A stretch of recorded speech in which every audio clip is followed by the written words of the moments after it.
Lecture સિરીઝમાં આપનું હાર્દિક અભિવાદન કરું છું. આજના ઓનલાઈન લેક્ચર સિરીઝમાં આપણે ખૂબ જ મહત્વનો પ્રશ્ન મેનેજરિયલ ઇકોનોમિક્સ એક વિશિષ્ટ શાખા તરીકે તેની લાક્ષણિકતાઓ, તેનું કાર્યક્ષેત્ર, તેનો અર્થ, એના વિશે ચર્ચા કરીશું.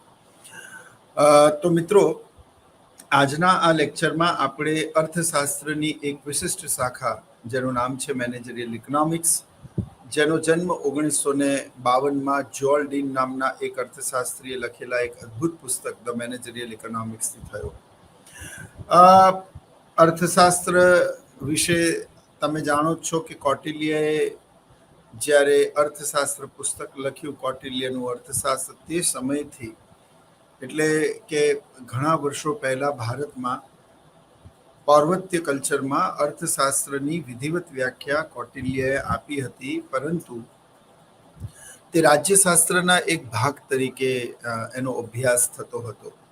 રાજાએ કઈ રીતે કર ઉઘરાવવા જોઈએ, રાજાએ કઈ રીતે પોતાની વિદેશ નીતિ નક્કી કરવી જોઈએ, રાજાએ કઈ રીતે પોતાની આવકમાં વધારો કરવો જોઈએ, એ બધી બાબતો ચાણક્યએ ઓલરેડી પોતાના કૌટિલ્યનું અર્થશાસ્ત્ર નામક પુસ્તકમાં એનો ઉલ્લેખ કર્યો છે. એટલે અર્થશાસ્ત્ર વિશે માહિતી તો આપણા શાસ્ત્રોમાં વર્ષો જૂની છે, પરંતુ જે પાશ્ચાત્ય કલ્ચર છે, એ પાશ્ચાત્ય કલ્ચર એડમ સ્મિથને પોતાના અર્થશાસ્ત્રના પિતા તરીકે ઓળખે છે. અને 1776માં એડમ સ્મિથે લખેલું પુસ્તક ધ વેલ્થ ઓફ નેશન, જે અર્થશાસ્ત્રનું મૂળ પુસ્તક બન્યું, એમાં તેમણે અર્થશાસ્ત્રની એક વિધિવત અને સાયન્ટિફિક વ્યાખ્યા આપી અને ત્યારબાદ અર્થશાસ્ત્રનો એક અલગ વિષય તરીકે અભ્યાસ શરૂ થયો. માટે એડમ સ્મિથને અર્થશાસ્ત્રના પિતા તરીકે ઓળખવામાં આવે છે. તમે એ પણ જાણો છો કે એડમ સ્મિથે અર્થશાસ્ત્રની સૌથી પહેલી વ્યાખ્યા આપી એ સંપત્તિલક્ષી વ્યાખ્યા હતી. અને એ સંપત્તિલક્ષી વ્યાખ્યામાં એમણે અર્થશાસ્ત્રને ધ સાયન્સ ઓફ વેલ્થ, એટલે કે સંપત્તિનું શાસ્ત્ર છે તેમ કહીને અર્થશાસ્ત્રને ઓળખાવ્યું.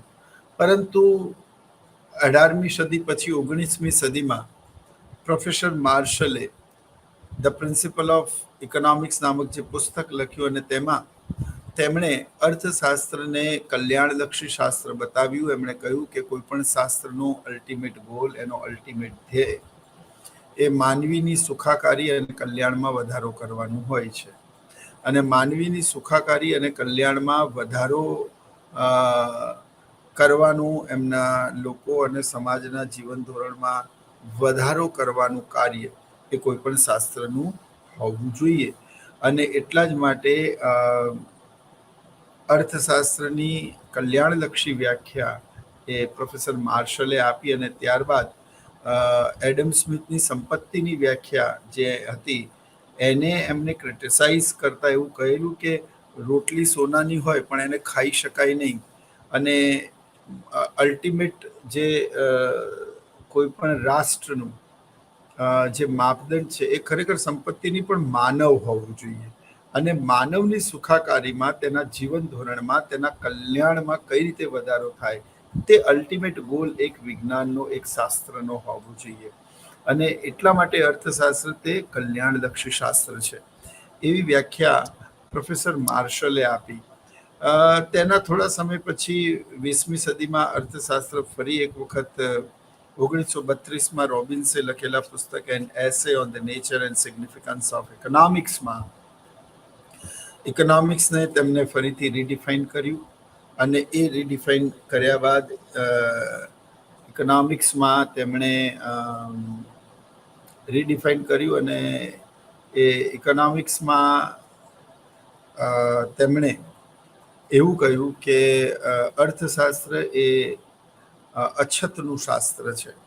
The human wants are unlimited and wants are limited. So economics is a science which studies human behavior as a relation between ants and scarce which have alternative uses. એટલે માનવીની જરૂરિયાતો અમર્યાદિત છે, પરંતુ તેને સંતોષવાના સાધનો કોઈ પણ રાષ્ટ્ર પાસે મર્યાદિત છે. એ મર્યાદિત સાધનોનો વૈકલ્પિક ઉપયોગ છે. અને એ વૈકલ્પિક ઉપયોગનો મતલબ એક કરતાં વધારે ઉપયોગ છે. અને એમાંથી શ્રેષ્ઠ વિકલ્પ કયો આપણે પસંદ કરવું પડે છે ને એટલા જ માટે અર્થશાસ્ત્રને પસંદગીનું શાસ્ત્ર પણ કહેવામાં આવે છે. તો મિત્રો, જે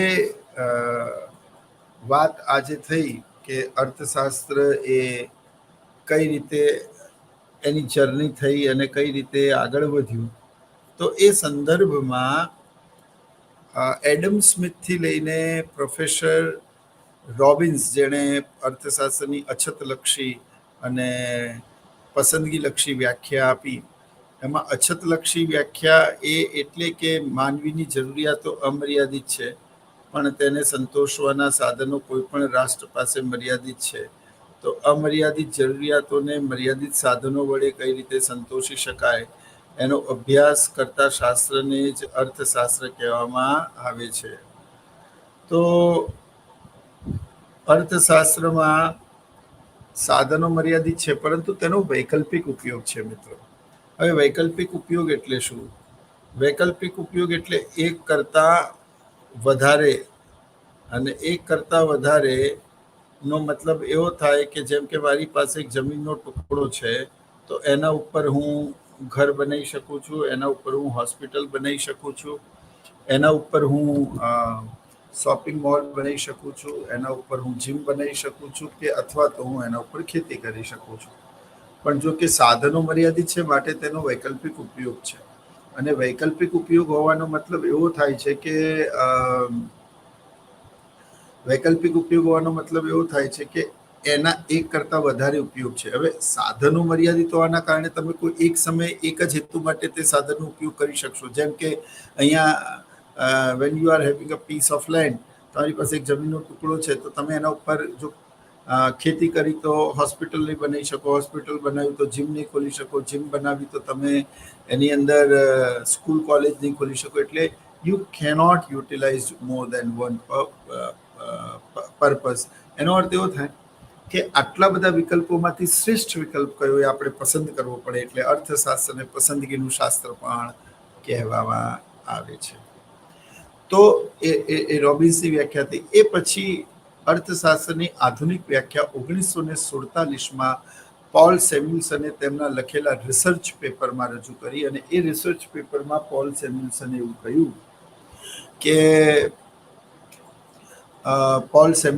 એવું કહ્યું કે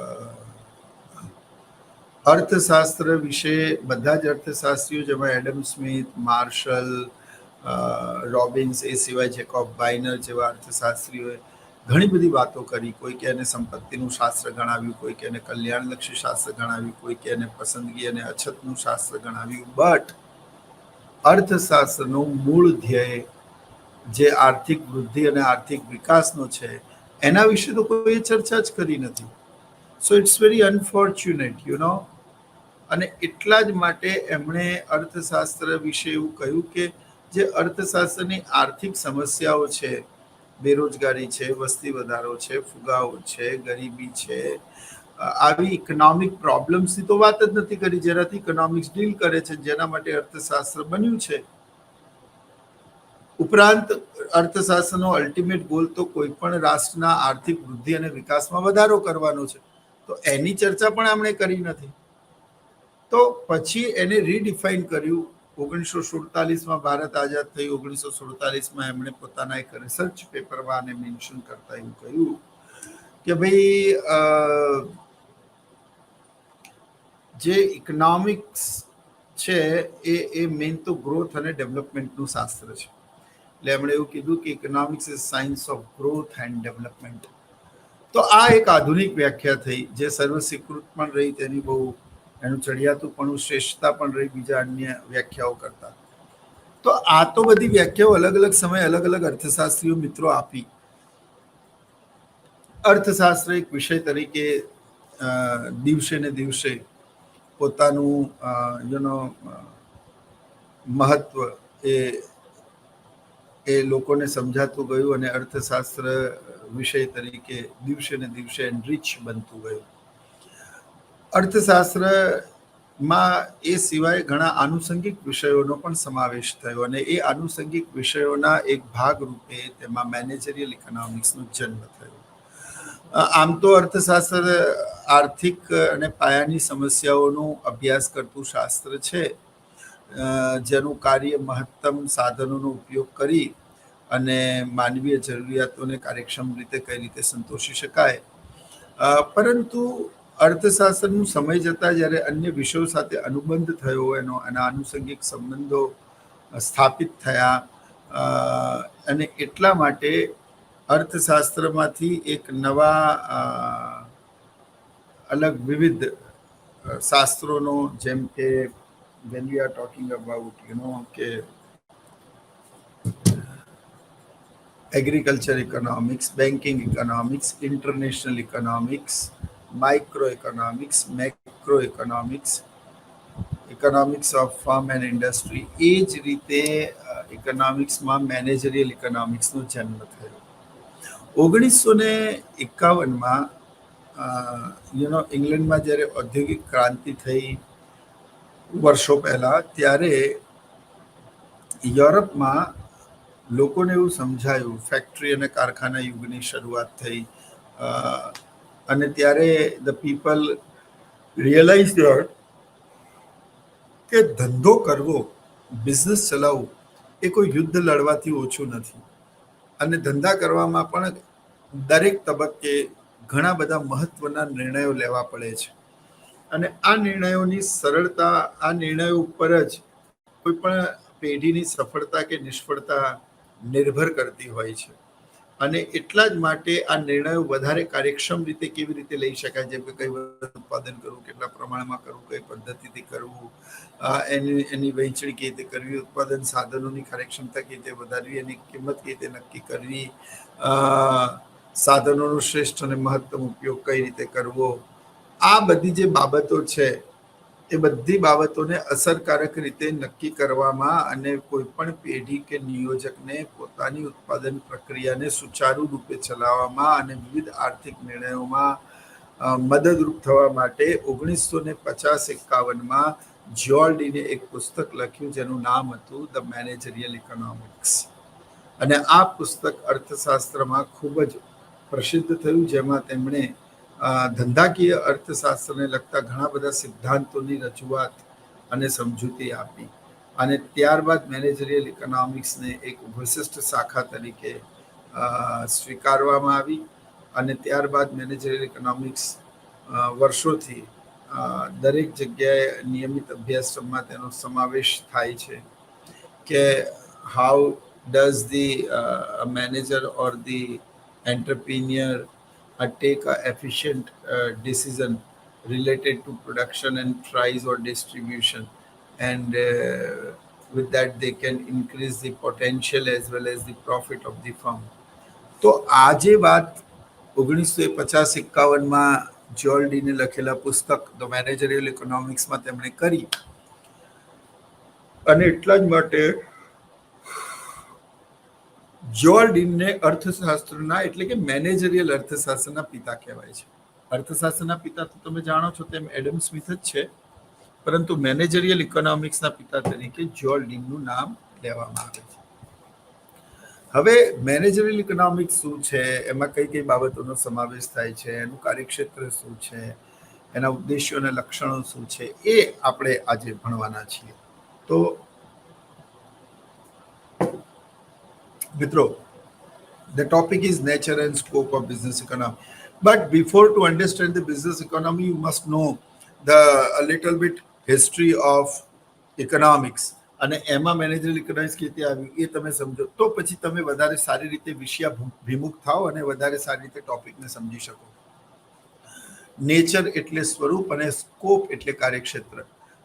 સંચાલકીય અર્થશાસ્ત્રનું સ્વરૂપ અને કાર્યક્ષેત્ર સમજાવો. તો આનું ફોર્મેટ છે introduction, definition, objective, nature of business economics, scope of business economics and conclusion. એટલે કે પ્રસ્તાવના, વ્યાખ્યા, ઉદ્દેશ્યો, સંચાલકીય અર્થશાસ્ત્રનું સ્વરૂપ અને સંચાલકીય અર્થશાસ્ત્રનું કાર્યક્ષેત્ર. Nature and scope of business economics. આપણે ઇન્ટ્રોડક્શનની ઘણી બધી ચર્ચા કરી છે, આપણે વ્યાખ્યા સમજી લઈએ. Business economics consists of the use of economic modes of thought to analyze the business situation. એટલે ઇકોનોમિક મોડ છે, જે ઇકોનોમિક્સ થોટ એટલે કે આર્થિક વિચારો જે મહત્વના છે અને નફાકારક છે, તે નિર્ણયો લેવા માટે એ એક વિચારધારાનું એનાલિસિસ કરે છે, એનું ડેવલપમેન્ટ કરે છે, એ એ વિચારધારાનું સિંચન કરે છે, જેથી આગળ ચાલીને નિયોજકો અને મેનેજરો આના બેઝ ઉપર ફ્રૂટફુલ ડિસિઝન્સ લઈ શકે.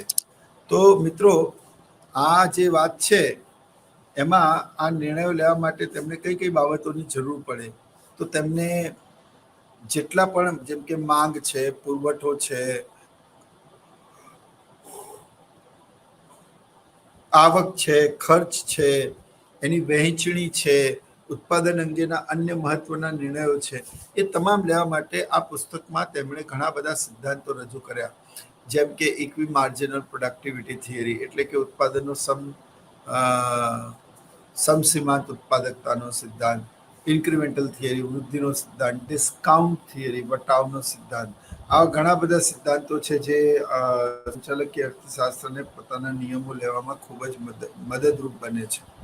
અને એટલા જ માટે સંચાલકીય અર્થશાસ્ત્ર તે MBA જેવા વિષયોમાં પણ ભણવામાં આવે છે, કે કારણ કે તમે જ્યારે MBA કરીને જોબ મેળવો તો તમારે જે તે કંપનીને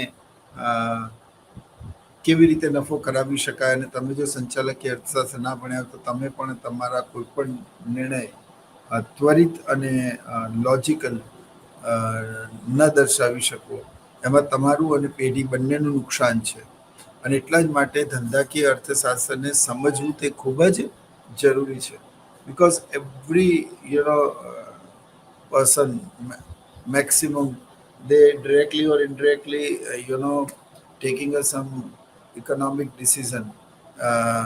તો એ ઇકોનોમિક ડિસિઝન લેવામાં પણ સંચાલકીય અર્થશાસ્ત્ર મહત્વની ભૂમિકા ભજવે છે.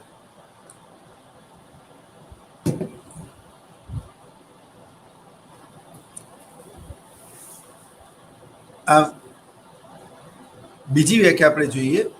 Business economics may be defined as the use of economic analysis to make a business decision involving the best use of organizational scarce resources. કોઈ પણ સંસ્થાન પાસે આવેલા મર્યાદિત સાધનોમાંથી એ આધુનિક આર્થિક નફાકારક નિર્ણયો કેવી રીતે લઈ શકે છે એનું વિશ્લેષણ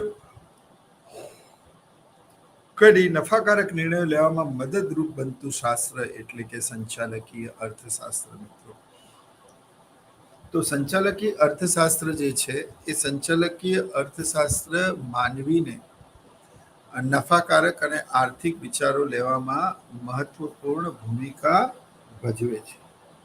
એટલે હવે એ આર્થિક નિર્ણયો લેવામાં મહત્વપૂર્ણ ભૂમિકા એ વિવિધ સિદ્ધાંતોના આધારે તે ભજવે છે. તો એ બીજી મહત્વની વાત છે.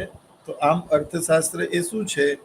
અર્થશાસ્ત્ર એ આર્થિક પ્રવૃત્તિઓના તમામ આર્થિક નિર્ણયો લેવામાં મહત્વની ભૂમિકા અને ભજવવા માટે આર્થિક વિચારોનું વિશ્લેષણ કરતું એક શાસ્ત્ર છે. તો આ તો થઈ અર્થશાસ્ત્ર, સંચાલકીય અર્થશાસ્ત્રની વ્યાખ્યાની વાત. સંચાલકીય અર્થશાસ્ત્રની ભૂમિકા શું છે, એના ઉદ્દેશ્યો શું છે? તો જો સૌથી પહેલું ધ્યેય એનું છે to make maximum profit. See, economics it's a pure and professional subject. તો અર્થશાસ્ત્રમાં સંચાલકીય અર્થશાસ્ત્રનું પહેલું ઉદ્દેશ્ય છે પેઢીના નફામાં વધારો કરવાનું. હવે પેઢીના નફામાં વધારો કેવી રીતે થાય? તો એના અંગેના અમુક સિદ્ધાંતો તમારે ભણવા પડે, અને એ સિદ્ધાંતોના આધારે તમારે અર્થપૂર્ણ, લોજિકલ, તર્કસંગત નિર્ણયો લેવા પડે, અને તે નિર્ણય તમને ભવિષ્યમાં આવક કમાવે. It will be a fruitful. તો એનો અર્થ એવો થયો કે સંચાલકીય અર્થશાસ્ત્રનું કાર્ય એ પેઢીના નફામાં વધારો કરવાનું છે. એનું બીજું કાર્ય two make maximum profit in the long run. એક તો તેના નફામાં વધારો. નફો શું છે? એ ટૂંકા ગાળાનો હોઈ શકે છે મિત્રો. કોઈક એવું કીધું ને કે नब्ज नब्ज में बिखरना कमाल होता है कि नजर नजर में उतरना कमाल होता है. बुलंदियों पर पहुंचना कोई कमाल नहीं, पर बुलंदियों पर ठहरना कमाल होता है. આનો અર્થ એવો થયો કે ટૂંકા ગાળામાં તો નફો મેળવી શકાય, પણ એ નફાને લાંબા ગાળા સુધી બુલંદીઓ પર ઠહેરના કમાલ હોતા હે. સફળતા તો ઘણા બધા લોકોને મળી જતી હોય છે, ઘણીવાર એ અણધારી સફળતા પણ હોય છે, પણ આપણે એને સાબિત કરવી પડે છે કે આ એક સંજોગ નથી, આ કુનેહ છે, અમારું અનુભવમૂલક જ્ઞાન છે અને એની અંદર અમારી અથાગ મહેનત રહેલી છે. એટલે તમારે આ જે નફો મેળવ્યો એને લાંબા સમય સુધી તમે કેવી રીતે મેન્ટેન કરી શકો છો એ પણ સંચાલકીય અર્થશાસ્ત્ર તમને શીખવાડે છે. તે પછી ઓબ્જેક્ટિવ્સ ઓફ રિઝનેબલ પ્રોફિટ. ઘણી વખત એવું પણ બને છે કે પેઢીનો હેતુ નફાથી પણ સહેજ પોતાનું બ્રાન્ડિંગ, પોતાનું પ્રમોશન, લોકો પોતાને ઓળખે, શરૂઆતમાં ક્યારેક બ્રેક ઇવન, ક્યારેક એના કરતાં પણ ઓછા બિલો માર્જિનથી પણ ઓછા બી પેઢી જઈ અને માત્ર પોતાની બ્રેન્ડ વેલ્યુ અને પોતાની માર્કેટમાં એક ઓળખ ઊભી કરવા માટે પણ ખર્ચ કરે છે. ઘણી વખત તો પ્રોડક્ટ માર્કેટમાં વેચાણ માટે આવ્યું નથી હોતું ને એના હોર્ડિંગ્સ લાગી ગયા હોય છે, એનું પ્રમોશન થઈ ગયું હોય છે, પહેલાથી જેવું વાતાવરણ બનાવી દેવામાં આવે છે. આનો અર્થ એવો થયો મિત્રો કે અર્થશાસ્ત્રમાં પેઢીનો હેતુ દર વખતે નફાનો જ હોય એવું જરૂરી નથી. બોમલે કીધું તેમ મહત્તમ વેચાણનો પણ હોઈ શકે, પોતાની બ્રાન્ડ વેલ્યુ વધારવાનો પણ હોઈ શકે. તો અલગ અલગ સંજોગો અને પરિસ્થિતિના સંદર્ભમાં એનો હેતુ અલગ હોઈ શકે. તો મેનેજરિયલ અર્થશાસ્ત્રનો હેતુ છે કે એ સંજોગોને, એ પરિસ્થિતિને સમજવું.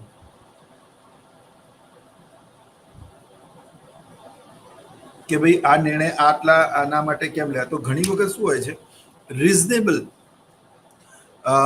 નફો લેવો પડે છે. ઘણી વખત એવું થાય છે કે કોમ્પિટિશન એટલું ટફ હોય છે કે you have to stay with the reasonable profit only. If you go with a high profit margin, then તમારા કોમ્પિટિટર એટલા બધા છે અને તમારું પ્રોડક્ટ અત્યારે એટલું વેલ એસ્ટાબ્લિશ ના બી હોય મે બી, તો બની શકે કે તમારી પાસેથી ખરીદવાના બદલે ગ્રાહક બીજા પાસેથી ખરીદે. એટલે તમારે પ્રોફિટ માર્જિન ઘણી વખત રિઝનેબલ એટલે કે ઓછું રાખવું પડે છે. જો કે પ્રોફિટ માર્જિન ઓછું ત્યારે જ રાખી શકાય જ્યારે વેચાણ ખૂબ મોટા પ્રમાણમાં થતું હોય. પછી મેક્સિમમ સેલ. મેં કહ્યું તેમ ઘણી વખત પેઢીઓ લખે છે કે આ એક વસ્તુ ખરીદશો તો એના ઉપર બીજી વસ્તુ ફ્રી મળશે, અને આ દિવાળી ઓફર્સ છે, અને આ ગિફ્ટ છે. ને એક વસ્તુ તમે સમજો, આ દુનિયામાં, આ સંસારમાં માતા પિતાના પ્રેમ વગર આ સંસારમાં કશું જ ફ્રીમાં નથી હોતું. એટલે આનો અર્થ એવો થયો કે રિઝનેબલ પ્રોફિટનો મતલબ કે એ પૈસા નહીં લેવું નથી હોતું, પણ એ રિઝનેબલી ઓછા લેશે, કારણ કે હજી એમની બ્રાન્ડ વેલ્યુને એસ્ટાબ્લિશ થવામાં સમય છે, એટલે they need a financial support. તો એ ફાઇનાન્શિયલ સપોર્ટ એમને કેવી રીતે મળશે એની ચર્ચા પણ અહીંયા છે. તો ઘણી વખત મેક્સિમમ પ્રોફિટની જગ્યાએ રિઝનેબલ પ્રોફિટ પણ રાખવું પડે છે. Maximum cell. મેક્સિમમ સેલ કેવી રીતે વધે, સાધનોનો મહત્તમ ઉપયોગ કેવી રીતે થાય, બેની જગ્યાએ 3 પાળીમાં કેવી રીતે ઉપયોગ થાય, અને આ તમામ ઉપયોગોમાં ક્યાંક ને ક્યાંક વાતાવરણને નુકસાન ના પહોંચે, એ બધી બાબતોની જાણકારી અને જવાબ પણ મેનેજરિયલ ઇકોનોમિક્સમાં તપાસવામાં આવે છે. ત્યારબાદ મેક્સિમમ સેલ એ મેં તમને સમજાવી દીધું છે. પછી રિડ્યુસ ધી કોસ્ટ. મેનેજર ઇકોનોમિક્સનું એક મહત્વનું ઉદ્દેશ્ય છે નફો વધારવો અને ખર્ચ ઘટાડવો. નફો ઘણી બધી રીતે વધી શકે. નંબર 1, કિંમત વધારીને નફો વધારી શકાય. નંબર 2, એડવર્ટાઇઝમેન્ટ કોસ્ટ એટલે કે વિજ્ઞાપન ખર્ચ વધારીને વધારી શકાય. પછી કિંમત ઘટાડીને પણ નફો વધારી શકાય છે મિત્રો. એટલે કાં તો તમે કિંમત ઘટાડી શકો, કાં તો તમે ક્વોલિટી વસ્તુ પ્રાપ્ત કરી શકો. આનો અર્થ એ થયો કે કિંમત ઘટવાથી પણ નફો વધે છે કારણ કે તેનું વેચાણ વધે છે, ઓકે. ત્યાર પછી maximum use of resources. Maximum use of રિસોર્સિસનો મતલબ એવો થાય કે સાધનોનો મહત્તમ અને શ્રેષ્ઠ ઉપયોગ કરવો. મેં તમને કહેલું કે ડબલ્યુ અને એચની થિયરી, હસબન્ડ અને વાઇફની થિયરી, એનો અર્થ એવો થયો કે what to produce, where to produce, how to produce, how to distribute, what will be the price, how to increase the efficiency of factors of production. આ બધું જ આ બધું જ મેનેજરલ ઇકોનોમિક્સમાં એનો અભ્યાસ કરવામાં આવે છે. તો મેનેજરલ ઇકોનોમિક્સ એ બહુ જ મહત્વનું શાસ્ત્ર છે, જેની અંદર ઘણા બધા આસ્પેક્ટ્સ આવે છે, પણ એમાંથી મહત્વના આસ્પેક્ટ્સ આ હતા, જેમાં છેલ્લો એ મેક્સિમમ ડેવલપમેન્ટ માટેનું છે. મેક્સિમમ ડેવલપમેન્ટ એટલે શું? તો કે કોઈ પણ રાષ્ટ્રમાં નારી અને પુરુષ બંને આર્થિક રીતે વેલ એસ્ટાબ્લિશ્ડ બને અને એ આર્થિક રીતે મેક્સિમમ ડેવલપમેન્ટ કરે, પેઢીનું પણ, પોતાનું પણ અને રાષ્ટ્રનું પણ. તો આ તો થયા એના ઓબ્જેક્ટિવ્સ. અને હવે નેચર ઓફ બિઝનેસ ઇકોનોમિક્સ વિશે માહિતી મેળવીશું. મિત્રો, નેચર ઓફ બિઝનેસ ઇકોનોમિક્સનો મતલબ શું, એનું સ્વરૂપ કેવું છે? Business economics is a science. હવે તમે એવું પૂછશો, સર સાયન્સ કોને કહેવાય? તો મિત્રો, જો ધ્યાનથી સાંભળો, વિજ્ઞાન એટલે શું અને સંચાલકીય અર્થશાસ્ત્રને વિજ્ઞાનનો દરજ્જો કેમ મળેલો છે? तो विज्ञान એટલે કે विशिष्ट ज्ञान. हिंदी में उसको विज्ञान बोलते हैं, गुजराती में એને વિજ્ઞાન કહીએ છીએ આપણે. તો વિશિષ્ટ જ્ઞાન એટલે કોઈ પણ પર્ટિક્યુલર વસ્તુ, પદાર્થ કે સિદ્ધાંત કે નિયમ કે શાસ્ત્રનું એક્સપર્ટાઇઝ હોવું, સ્પેશિયલાઇઝેશન હોવું. અને વિજ્ઞાનનો અર્થ એવો થાય જે ધ્યેય નક્કી કરે, માહિતીનું એકત્રીકરણ કરે, માહિતીનું બાયફર્કેશન, વર્ગીકરણ કરે, બિનજરૂરી માહિતી કાઢી દે, કામની રાખે, પછી તેના ઉપર પ્રયોગો કરે, તેના ઉપર ડીલ કરે, તેના ઉપરથી સિદ્ધાંતો તારવે અને સિદ્ધાંતો તારવીને સત્યને સાબિત કરે, એનું નામ વિજ્ઞાન. તો જે આ સ્ટેજને ફોલો કરતું હોય એ બધું જ વિજ્ઞાન છે. હવે તમારે એ સાબિત કરવું પડે કે અર્થશાસ્ત્ર આને કેવી રીતે ફોલો કરે છે. તો અર્થશાસ્ત્ર કરે છે એને ફોલો, તો કે કેવી રીતે કરે છે? તો અર્થશાસ્ત્ર એને કેવી રીતે ફોલો કરે છે મિત્રો? તો અર્થશાસ્ત્ર સૌથી પહેલા, જેમ કે મારે આર્થિક વિકાસ અને વસ્તીની નો સંબંધ સમજવો છે કે કોઈ પણ દેશના વધતા જતા આર્થિક વિકાસમાં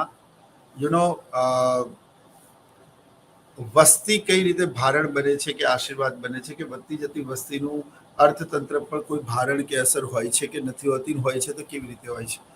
તો if there is any relation between population and economic growth, if there is, yes, then એ કઈ રીતે કામ કરે છે? તો મારે આ સૌથી પહેલા ધ્યેય નક્કી થયું કે મારે શું કરવું છે. Okay, I decided the goal. Then I have to collect the information about the economic development of last 40 years or the population growth rate of last 40-50 years. અને એ 30-40 yearsના ડેટા લઈ અને પછી હું એનું બાયફર્કેશન કરીશ.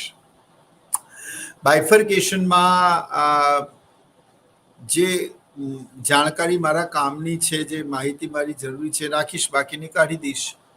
જેમ કે તમે વસ્તીની વાત કરો તો એમાં તો ઘણા બધા ડેટા આવે કે દર 1000 વસ્તીનું ઘનત્વ કેટલું, સ્ત્રીઓ આઈ મીન ટુ સે ઘનત્વ કેટલું છે, પુરુષ સ્ત્રીનું 1000ની મેલ પોપ્યુલેશન ઉપર ફિમેલની જનસંખ્યા કેટલી છે, ભારતમાં શિક્ષણનો દર કેટલો છે, ભારતમાં યુવા ધન કેટલો છે, કેટલા ટકા, ભારતમાં 14 થી 28 વર્ષની ઉંમરના લોકો કેટલા છે. આ તમામ પ્રકારની માહિતી પૂછવામાં આવે છે અને તેનો જો એમણે સાચો જવાબ આપ્યો તો યુ નો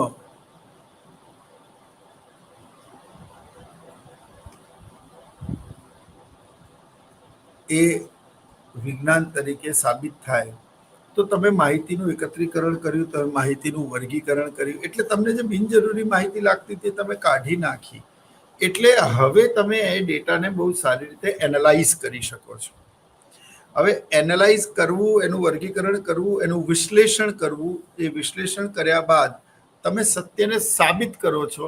એક પોપ્યુલેશન ડેમોગ્રાફિક થિયરી માલ્થસે પણ આપી, અને તેમાં એમણે એવું કહ્યું કે વસ્તી સંક્રમણના સિદ્ધાંતમાં કે દરેક દુનિયાના દેશોએ વહેલા કે મોડા આ 3 તબક્કાઓમાંથી પસાર થવું પડે છે, જેમાં પહેલો તબક્કો નીચો જન્મદર અને નીચો મૃત્યુદર, અને છેલ્લો તબક્કો ઊંચો જન્મદર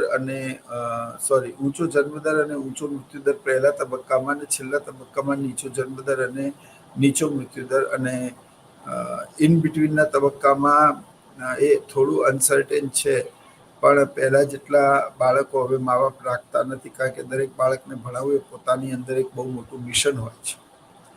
એટલે મેનેજરિયલ ઇકોનોમિક્સમાં એ તમામ બાબતોને ફોલો કરવામાં આવે છે જેને વિજ્ઞાન ફોલો કરે છે. અને એટલા માટે સંચાલકીય અર્થશાસ્ત્ર પણ એક વિજ્ઞાન છે, જેણે માહિતી એકત્રિત કરી, પહેલા ધ્યેય નક્કી કર્યું, ધ્યેયને રિલેટેડ માહિતી એકત્રિત કરી, માહિતીનું વર્ગીકરણ કર્યું, તેનું વિશ્લેષણ કર્યું, અને સત્યને તારવ્યું કે હા ભાઈ, there is a certain relation between population and economic growth. એના પોઝિટિવ નેગેટિવ બંને આસ્પેક્ટ સમજાયા. તો આ જે તમે વાત કરી એ અર્થશાસ્ત્રના ત્રીજા મુદ્દો, જે incorporates elements of macro economics. Incorporate of elements of macro economics. બધા એવું સમજે છે કે આ પેઢીનું શાસ્ત્ર છે, આ વ્યક્તિગત નિર્ણયો ઉપર વધારે ભાર આપે છે, પરંતુ એવું નથી.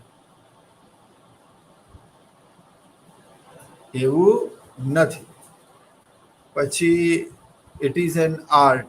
આર્ટ એટલે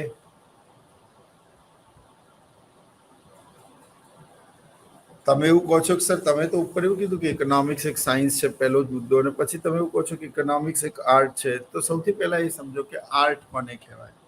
જો તમે તમારા વ્યક્તિગત જીવનમાં ક્યારેક ને ક્યારેક કોઈકને કોઈક સ્થળે ક્લિક કર્યું હશે. તમે તમારો ફોન પણ આપ્યો છે કોઈકને કે એ ક્લિક કરે, અને કોઈ નહીં હોય તો તમે તમારો ફોટો જાતે પણ ખેંચ્યો હોય.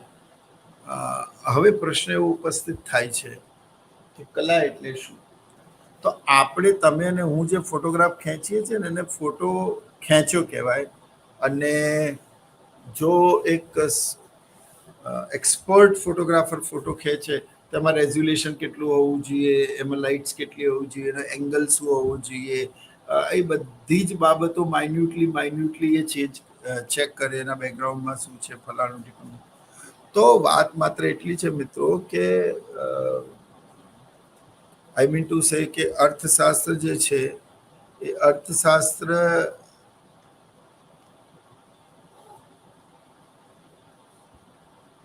કોર્પોરેટ ફિલ્ડમાં કઈ રીતે યુઝફુલ થઈ શકે છે, અને તે સંદર્ભમાં એમણે મેક્રો ઇકોનોમિક્સ ની શાખા સાથે અનુબંધ બાંધવો એ ખૂબ જરૂરી છે.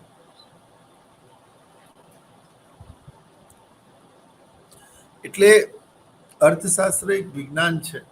તમે જીવનમાં ક્રિકેટ રમતા હશો, અને વિરાટ કોહલી પણ ક્રિકેટ રમે છે, પણ જે રીતે વર્લ્ડ કપમાં તેમનું પ્રદર્શન રહ્યું, અને સૌથી મોસ્ટ ડિફિકલ્ટ રાઇવલ ન્યૂઝીલેન્ડને તેમણે હરાવ્યું, અને વિરાટ કોહલીએ જે રન લીધા, એવું લોકો કહે છે કે આ તમારું અને મારું ક્રિકેટ રમવું એ ક્રિકેટ રમવું છે. અને એ વ્યક્તિ જો ક્રિકેટ રમે તો એ એક આર્ટ છે. તમે ખાવાનું બનાવો એ પ્રયોગ જ છે, પણ માં ખાવાનું બનાવે એ રિયલ રસોઈ છે. એટલે આર્ટ એટલે કોઈ પણ કામને સારી રીતે કરવાની રીત. હવે એ કામ ક્યારે નાનું કે મોટું હોતું નથી.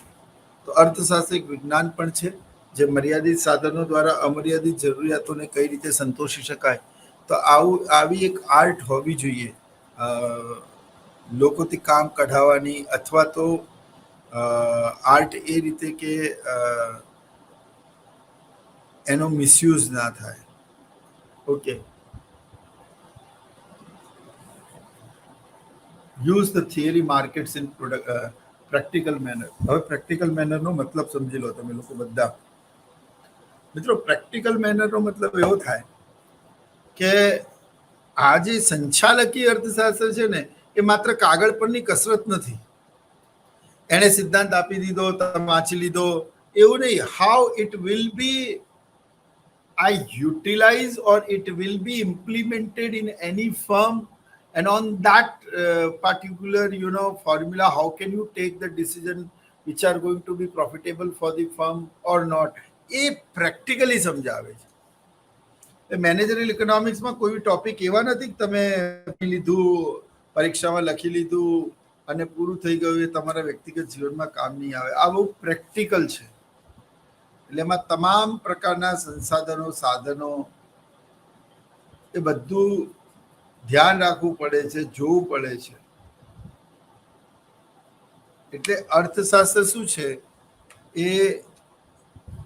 એ કલ્યાણલક્ષી શાસ્ત્ર છે, તે સંપત્તિનું શાસ્ત્ર છે, તે વિજ્ઞાનનું શાસ્ત્ર છે, વગેરે વગેરે. એ આપણે એના લક્ષણોમાં ભણ્યા. હવે નેચર ઓફ બિઝનેસ ઇકોનોમી એટલે objectives or nature of business economy. Business ઇકોનોમિક્સનું નેચર શું છે? તો નેચરનો મતલબ થાય સ્વરૂપ. તો જો business economics is a science, એ આપણે ભણી ગયા, based on micro economics. Micro economics એટલે શું? તો અર્થશાસ્ત્રનું વિષય વસ્તુ, એનું લખાણ જેમ જેમ બહુ એનરિચ થતું ગયું મિત્રો, તો એમ એમ અર્થશાસ્ત્રની અંદર અભ્યાસની સુગમતા અને સરળતા ખાતર સમગ્ર જે પ્રોસેસ છે અને એનું જે લિટરેચર છે, એને બે ભાગમાં વહેંચવામાં આવ્યું. હવે એ બે ભાગમાં વહેંચવામાં આવ્યું એનો મતલબ શું? એક તો માઇક્રો અને એક મેક્રો ઇકોનોમિક્સ. હવે માઇક્રો ઇકોનોમિક્સ એટલે શું? તો કે માઇક્રો ઇકોનોમિક્સ એટલે પેઢીનો અભ્યાસ, માથાદીઠ આવકનો અભ્યાસ,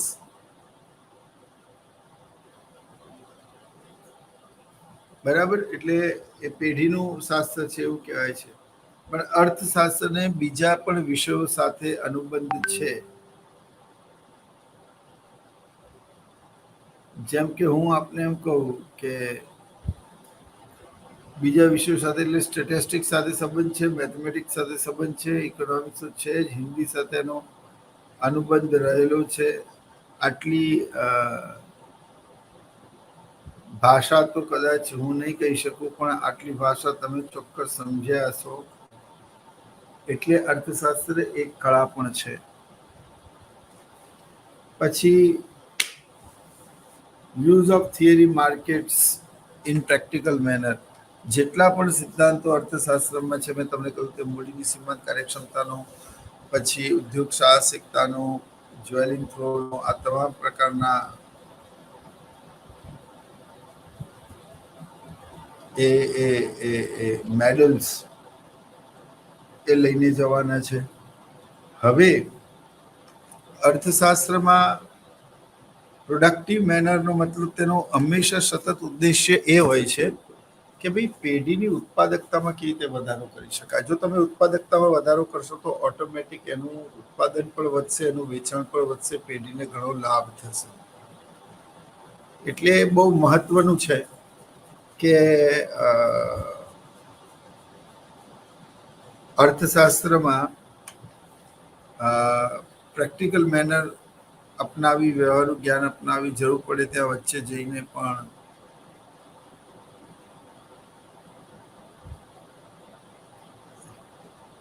અર્થશાસ્ત્ર વિશે અને એની પ્રેક્ટિકલ, એનો વ્યવહારુ જ્ઞાન વિશે માહિતી મેળવવી જરૂરી છે. પછી ઇન્ટરડિસિપ્લિનરી ઇન મોડર્ન ટાઈમ્સ. ઇન્ટરડિસિપ્લિનરીનો મતલબ શું થાય? ઇન્ટરડિસિપ્લિનરીનો મતલબ થાય એનો આનુષંગિક અનુબંધ છે અન્ય વિષયો સાથે પણ. અને સ્ટેટિસ્ટિક્સ, ભૂગોળ, ઇકોનોમિક્સ, આ તમામ પ્રકારના I mean to say slot છે જેમાં મદદ પડશે. તો નોર્મેટિવ ઇન નેચર બે પ્રકારના હોય, નોર્મેટિવ અને પોઝિટિવ. એકમાં હોય નોર્મેટિવ અને પોઝિટિવ. તો એકમાં વોટ ઇઝ અને વોટ ઓટ ટુ બી ની સાથે સંબંધ હોય. જેમ કે વોટ ઇઝ એટલે શું હોવું જોઈએ અને વોટ ઓટ ટુ બી શું છે એનો એની વાત કરેલી હોવી જોઈએ.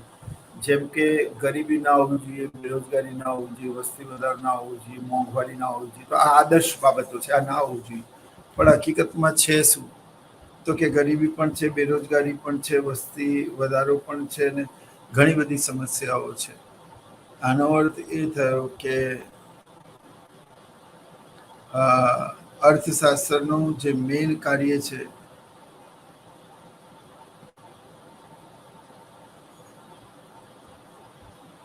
Scope of business economics, nature and scope of business economics.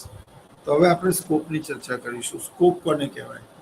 તો મિત્રો, સ્કોપનો મતલબ એવો થાય કે કાર્યક્ષેત્ર શું છે. હું આપને એમ કહું કે ઇગ્નોનું કાર્યક્ષેત્ર શું છે, તો તમે એવું કહેશો સાહેબ ડિસ્ટન્સ લર્નિંગ કોર્સ ચલાવે છે, આર્ટ્સના, કોમર્સના, સાયન્સના, એમની પરીક્ષાઓ લે છે, એમની ડોક્યુમેન્ટેશન આપે છે અને હેડક્વાર્ટરથી એમનો ખૂબ સારો સંપર્ક અને બહુ વર્ષો જૂના તમે ત્યાં કામ કરી રહ્યા છો એટલે તમને વધારે ખ્યાલ હશે. તો સૌથી પહેલું એનું સ્કોપ છે, જે તે આપણે મેં તમને કહ્યું કે આપણા ક્લાસના નું સ્કોપ હોય એ રીતે આનો પણ સ્કોપ. તો સૌથી પહેલાં ડિમાન્ડ એનાલિસિસ એન્ડ ફોરકાસ્ટિંગ. તો ડિમાન્ડ એનાલિસિસ અને ફોરકાસ્ટિંગ એટલે શું? તો જે કંઈ પણ માંગનું વિશ્લેષણ કરવામાં આવે છે ને એના આધારે ભવિષ્યની માંગ કેવી રહેશે એને કમ્પ્યુટરના સંસાધનો પર નાખીને એકવાર જોવું પડે છે. બીજું છે production and non cost. Production and cost. તો પ્રોડક્શન અને કોસ્ટ એટલે કઈ રીતે પ્રોડક્શન વધારો કરાય, કઈ રીતે પ્રોડક્શનમાં ઘટાડો કરવો. આનાથી શું થશે?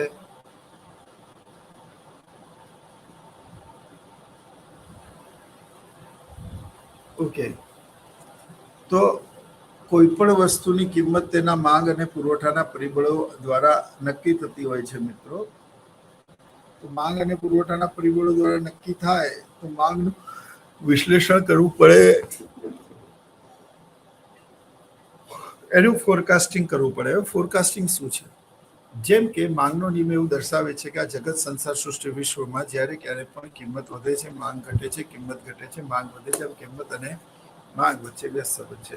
When all other factors remains constant and if price increases, demand decreases, price decreases, demand increases. So there is an inverse relationship between price and demand. કિંમત વધશે તો ગ્રાહકને તે વસ્તુ મોંઘી લાગશે તો ઓછી ખરીદશે, ઓછી ખરીદશે એટલે વેચાણ ઘટે, સીધો અસર છે. એટલે જે સૌથી પહેલી વાત છે કે ડિમાન્ડ એનાલિસિસ અને ફોરકાસ્ટિંગ. તો ફોરકાસ્ટિંગનો મતલબ આગાહી કરવી. તો માંગનો નિયમ તો એટલું દર્શાવે છે કે કિંમત વધતા માંગ ઘટી અને કિંમત ઘટતા માંગ વધી. આના સિવાય માંગનો નિયમ તો કશું દર્શાવતું નથી. તો એ ટકાવારી ફેરફારે જાણવા માટે અર્થશાસ્ત્રમાં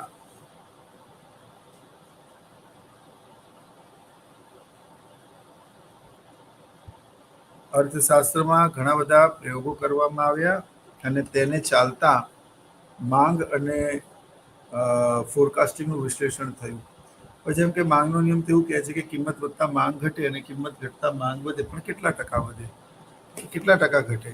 હવે ટકાવારી ફેરફાર જાણ્યા વગર જો આપણે ઉત્પાદન કરીએ તો it might be a possibility of over production or under production and in both case the firm will be in huge loss. તો આપણે એવું તો શું કરીએ કે ભવિષ્યની માંગ કેટલી રહેશે એ જાણી શકાય. તો કિંમતમાં થતા ટકાવારી ફેરફારના પ્રત્યાઘાત રૂપે માંગમાં થતા ટકાની ફેરફારને માંગની મૂલ્ય સાપેક્ષતા જ્યારે આપણે કહેતા હોઈએ તો આનું ફોર્મ્યુલામાં કન્વર્ટ કરીને આપણે પેઢી માટે અથવા તો વ્યક્તિગત પોતાનો નિર્ણય લેવા માટે પણ કે ભાઈ એને કેટલી જરૂર પડશે અને કેટલા એકમો બનાવવા પડશે અને કેટલો કાચો માલ ખરીદવો પડશે એના બધાનો નિર્ણય એ કેવી રીતે લઈ શકાય એને ઓળખવામાં પીક કરવામાં અર્થશાસ્ત્ર એટલે કે સંચાલકીય અર્થશાસ્ત્રનું ખૂબ મહત્વનું યોગદાન રહેલું છે. તો જો આપણે ભવિષ્યની આગાહી જાણ્યા વગર ઉત્પાદન કરીએ તો there might be a possibility of loss અને એટલા જ માટે ડિમાન્ડ ફોરકાસ્ટિંગ કરવામાં આવે છે. તમે ઘણી વખત એવી આગાહી સાંભળી હશે कि फहान तूफान विशाखापट्टनम से 200 किलोमीटर की दूरी पर हवाओं के बहने की गति 120 किलोमीटर प्रति घंटा, मछुआरों को समंदर में नहीं जाने की चेतावनी दी जाती है. आप बने रहे हमारे साथ लौटते हैं ब्रेक के बाद आज तक. तो आ एक प्रकारનું ફોરકાસ્ટિંગ હતું કે ભાઈ વિશાખાપટ્ટનમમાં જે તૂફાન આવી રહ્યું છે, સાયક્લોન આવી રહ્યું છે, આટલી દૂર છે અને હવે આટલા સમયમાં એ કિનારા પર ત્રાટકશે. તો એ રીતે એવું કહી અને તમે લોકોને સલામત સ્થળે ખસેડી ગયા, તમે એ લોકોને માલ જનધનની નુકસાની ના થાય, એ લોકોના ઢોર ઢાકર પણ ઉઠાઈ ગયા જેથી કરીને એ લોકોને શેલ્ટર આપી શકાય. પણ આનાથી કેટલા બધા જીવન બચાવી શક્યા એ બહુ મહત્વનું છે. અને એટલા જ માટે અર્થશાસ્ત્રનું કાર્ય તે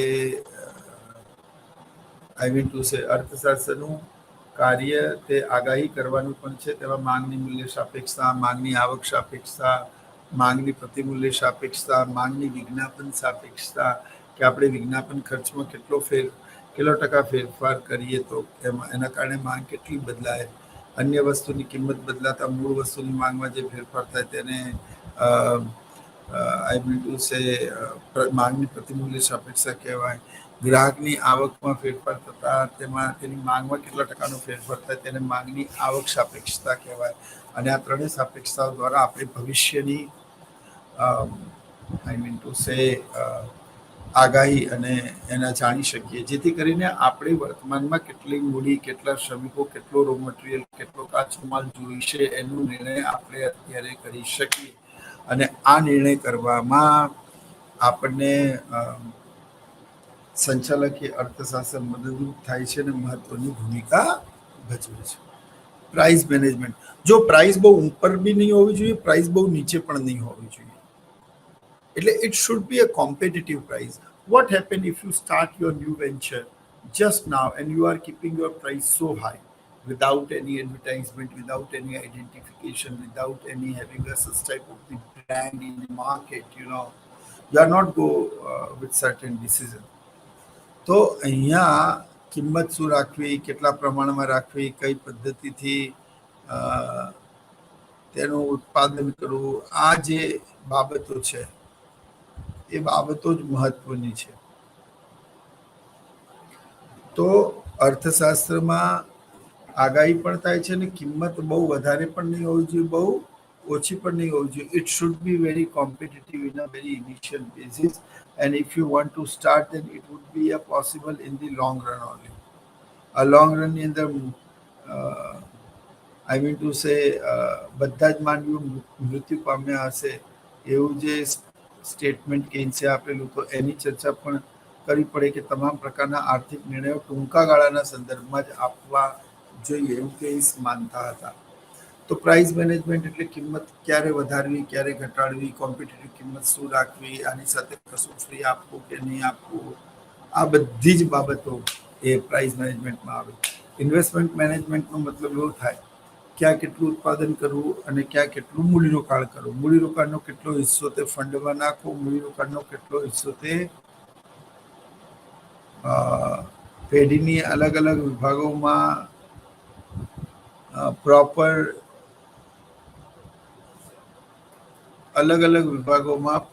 આર્થિક નિર્ણયો લેવામાં સંચાલકીય અર્થશાસ્ત્ર મહત્વની ભૂમિકા ભજવે છે. ઇન્વેસ્ટમેન્ટ મેનેજમેન્ટ હવે ઇન્વેસ્ટમેન્ટ એટલે તમારી પાસે પૈસા છે, હવે તમારા ત્રણ ડિપાર્ટમેન્ટ છે, જેમ કે પેનાસોનિક કંપની પંખો પણ બનાવે, પેનાસોનિક કંપની એસી પણ બનાવે, પેનાસોનિક કંપની માનો કે એ પેનાસોનિક કંપનીમાં 3 ડિપાર્ટમેન્ટ હોય, એ, બી અને સી. માની લો કે એ એસી બનાવતા હોય અને એ એસીની અંદર બહુ જ મોટું માર્જિન હોય, તો તમે નવા પોતાના માણસોની ભરતી કરવાના બદલે ક્યાંથી ક્યાં સાધનો ટ્રાન્સફર થઈ શકે છે. બધા જ ઇલેક્ટ્રોનિક એન્જિન છે, એન્જિનિયર છે, તમામ લોકો એ 3 ઉપરોક્ત વસ્તુઓ બનાવી શકે છે, જ્યાં પહેલાં આનું ઉત્પાદન થતું હતું. અને પરિણામે શું થાય કે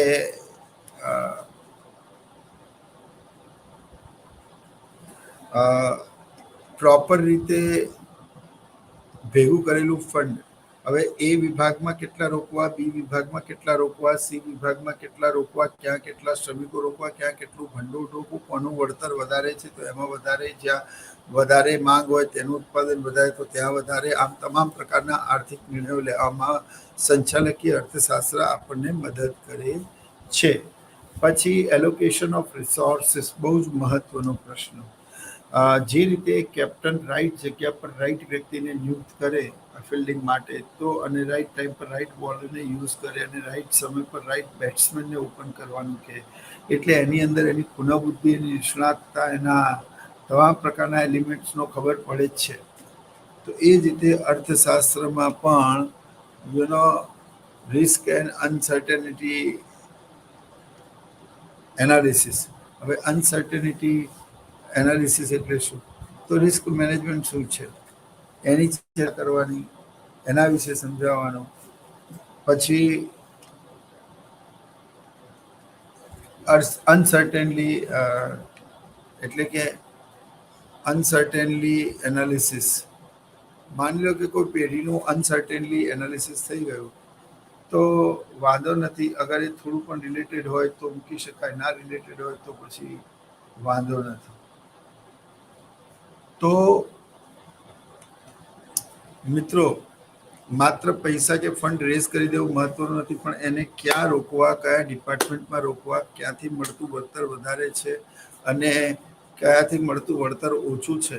એટલે ઘટતા સીમાંત દૃષ્ટિકોણનો એક નિયમ મેં તમને ભણાવેલો, જેમાં ફિક્સ કે વેરિયેબલ કોસ્ટ નહોતા, પરંતુ પેઢીની સમતુલા હતી.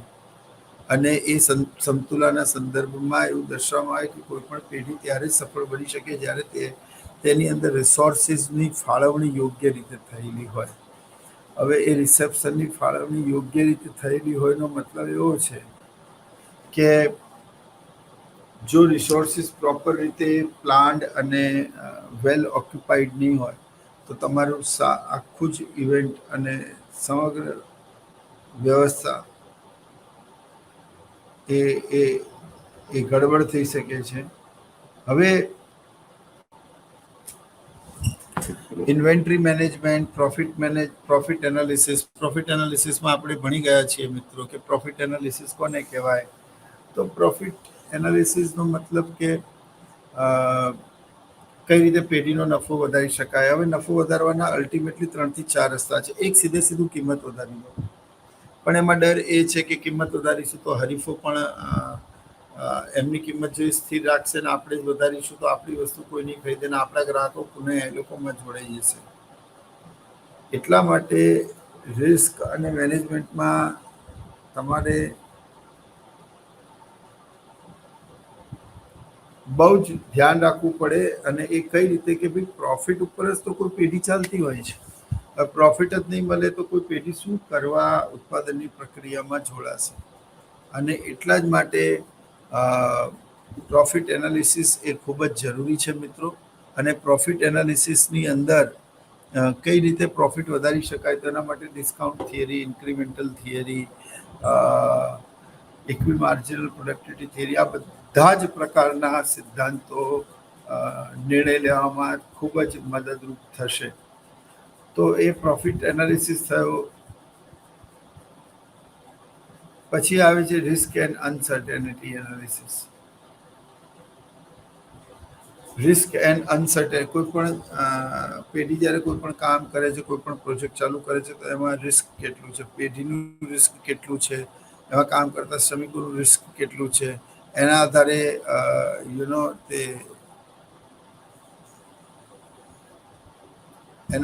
તે એક મને એના આધારે નક્કી કરી શકાય છે કે ભાઈ વીમો લેવો કે નહીં લેવો, તો કેટલા પ્રમાણમાં લેવો, આ તમામ પ્રકારની જે બાબતો છે રિસ્ક એન્ડ અનસર્ટેનિટી છે. બટ રિસ્ક એન્ડ અનસર્ટેનિટીમાં ચોક્કસ ફરક છે. જેમ કે તમે ગાડી લઈને જતા હો અને એક્સિડન્ટ થવાનું રિસ્ક છે, બરાબર, પણ તમે ગાડી લઈને જતા હો અને તમને હવે જો રિસ્ક એટલે તમે સમજી ગયા કે તમે ગાડી લઈને જતા હો, હેલ્મેટ ના પહેર્યું હોય અને એક હેડ ઇન્જરીને કારણે તમને બહુ ગંભીર ઇજાઓ આવી હોય, તો તે રિસ્ક છે. આમ એટલા માટે હેલ્મેટ પહેરવું જોઈએ, કારણ કે એક્સિડન્ટ થવાનું જોખમ છે. જ્યારે અનસર્ટેનિટી એનાલિસિસ એ અલગ વસ્તુ છે, જે તમે એક્સપેક્ટ કરતા હોય ને તેવું ના થાય. એટલે રિસ્ક એન્ડ અનસર્ટેનિટી જાપાનમાં તો એવું કહેવાય છે કે if you want a fall then you have to jump in the water. એટલે રિસ્ક એન્ડ અનસર્ટેનિટી એનાલિસિસ પણ મેનેજરિયલ ઇકોનોમિક્સમાં કરવું પડે છે. અને હા, મેં કહ્યું તેમ તમે ગાડી પર જતા હોય તો એક્સિડન્ટ થવાનું શું છે, એનું રિસ્ક છે. પણ તો એ સંદર્ભમાં અનસર્ટેનિટી એનાલિસિસ શું છે? તો અનસર્ટેનિટી એનાલિસિસનો મતલબ એવો થાય, તમે ગાડી લઈને જતા હો અને અનસર્ટેનિટીનો મતલબ કે તમે રૂટ પર જતા હો, તમને બીજો રૂટ પકડવો પડે, ટ્રાફિક ખૂબ વધારે હોય, તમને રૂટ બદલવામાં આવે, તો એ અનસર્ટેનિટી છે. તમને વચ્ચે ટ્રાફિક મળી જાય, એ અનસર્ટેન છે.